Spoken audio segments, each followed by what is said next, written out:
Welcome to my channel. The last letter.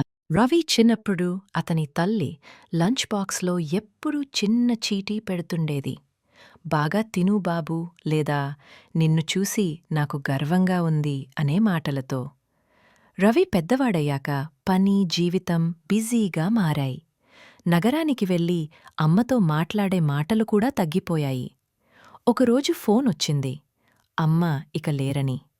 ఇంటికి వెళ్ళి అమ్మ అలమారలో ఒక చిన్న పెట్టె కనిపించింది. దానిలో వందలాది చీటీలున్నాయి. చిన్నప్పటి నుండి ఆమె రాసిన ప్రతి చీటీ, చివరి చీటీ కూడా. కాని అది అతని చేతికి ఎప్పుడూ రాలేదు. నేను లేకపోయినా నా ప్రేమ ఎప్పుడూ నీతో ఉంటుంది. నీ జాగ్రత్తలు చూసుకో బాబూ. కళ్ళలో నీళ్లు కమ్ముకుని ఎన్నో ఏళ్ల తరువాత రవికి మళ్లీ చిన్నపిల్లాడిన భావం కలుసుకోవాలంటే మా ఛానల్కి లైక్ చేయండి, షేర్ చేయండి, సబ్స్క్రైబ్ చేయడం మాత్రం మర్చిపోద్దండి.